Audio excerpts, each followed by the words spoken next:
국민의힘 주진우 의원입니다. 합참 의장님, 네, 아까 지금 민주당에서는 북한의 군사 조치를 우리 대한민국 군이 고의적으로 도발했다라는 의혹을 지금 제기하고 계시는데, 아까 군인으로서의 명예를 걸고 그런 건 없었다라고 말씀하셨죠. 조금이라도 군의 활동이나 움직임이 있었습니까? 어디 북한 말씀하시는 겁니까? 아니요, 북한의 군사 도발을 유도하기 위한 어떤 활동이 있었어요. 그런 활동은 뭐 준비나 계획 정황 일체 없었습니다. 그 노상원이라는 군 출신 민간인이 수첩에 이제 끄적거린 짧은 글로써 의혹이 부풀려지고 있는데요. 그 신빙성에 대해서 수사기관도 저는 인정하기 어려울 것이라고 봅니다. 국민들이 안심하시도록 이 군사 도발, 북한에 대한 군사 도발이 전혀 없었다는 점을 좀 자세히 한번 설명해 보세요. 네, 군사 도발은 24년도의 전반적인 군사 상태는 안정적으로 관리되었다 이렇게 평가를 합니다. 특히 NLL 얘기하는 것은 지난해 단 한 번의 기순 사건 그것도 비밀이 노출돼 가지고 공개되었는데 그거 외에는 NLL에서의 근접 기동조차도 없었다.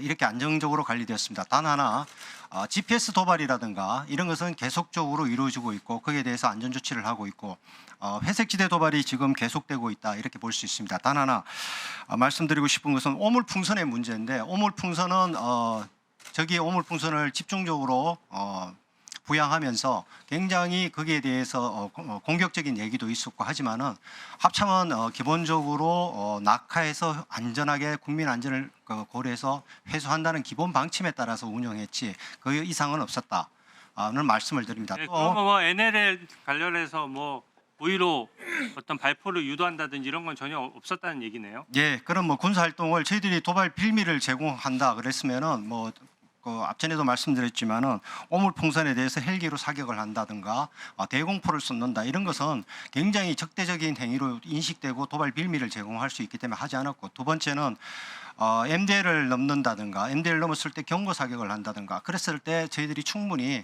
정당성을 확보하고도 쏠 수 있다.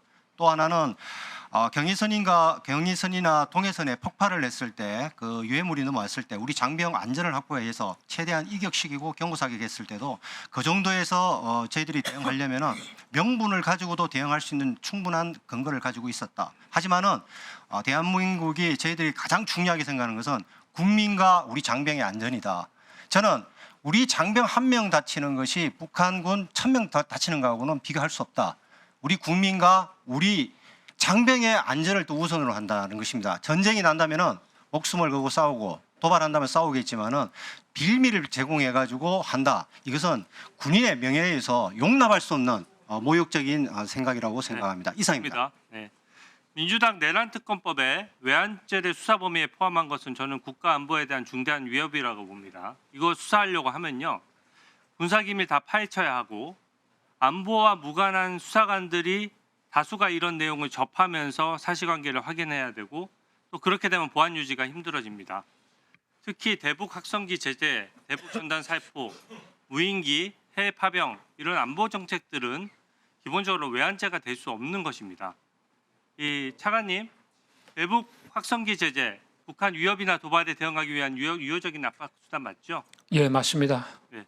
특히 대북 전단 살포 금지는 북한이 주로 요청해 왔던 것이고 관련 법률이 지금 현재 위헌 결정이 나면서 현재로서는 처벌 규정도 없는 상황입니다. 북한이 역시 신경을 많이 쓰는 부분이죠. 예, 그렇습니다.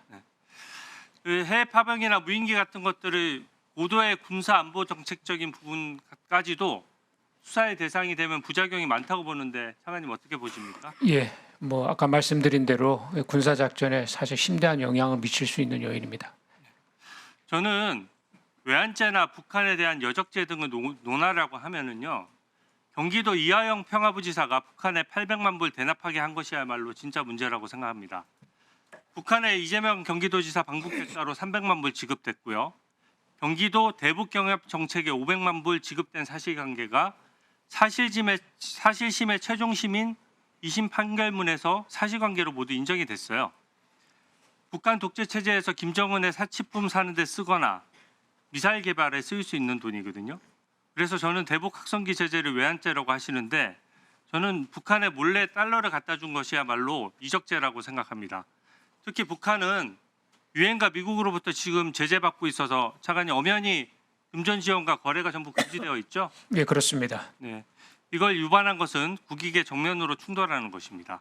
두 번째로 저는 민주당의 근거 없는 의혹 부풀리기가 오히려 혼란을 야기할 수 있고 진상규명을 방해할 수 있다고 생각합니다. 아까 민주당에서 양구군청에 계엄군이 출동한 의혹을 제기하시는데 이 비상계엄의 기본적인 맥락과 맞지 않고 너무 뜬금이 없어요. 양구군청을 군이 장악한다고 해서 무슨 계엄에 도움이 됩니까? 왜 그럼 다른 구청이나 더 큰 서울시청이나 경기도청은 왜 장악 안 하죠? 그 강선영 위원께서 지적하셨다시피 안보를 위해 군이 경계태세를 높이면 자동으로 이루어지는 조치인 것입니다. 그 지작사령관님 아까 언뜻 말씀하셨는데 양구군청에 계엄군이 계엄 목적으로 출동한 것입니까? 아니면 정상적인 안보 체계에 따라서 자동으로 가동된 것입니까? 지작사 예하에 계엄군은 없었습니다. 네, 한번 설명을 해봐 주시죠. 왜 양구군에 그 출동을 하게? 그 확인한 것은 경계태세 1급이 발령이 되면 시군구청급 이상은 통합방위지원본부와 군경합동상황실을 구성하게 되어 있고, 그래서 경계태세 2급 때 사전에 그런 것들에 대해서 현장 확인하고 협조를 또 하고 이렇게 합니다.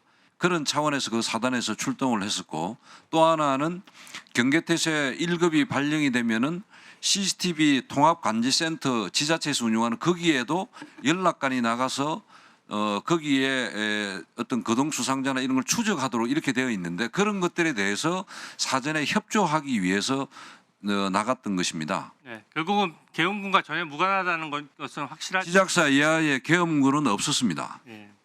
그러면 더 이상 이 의혹에 대해서는 이 의혹 부풀리기가 저는 중단되어야 된다고 생각합니다. 네, 이상입니다. 네,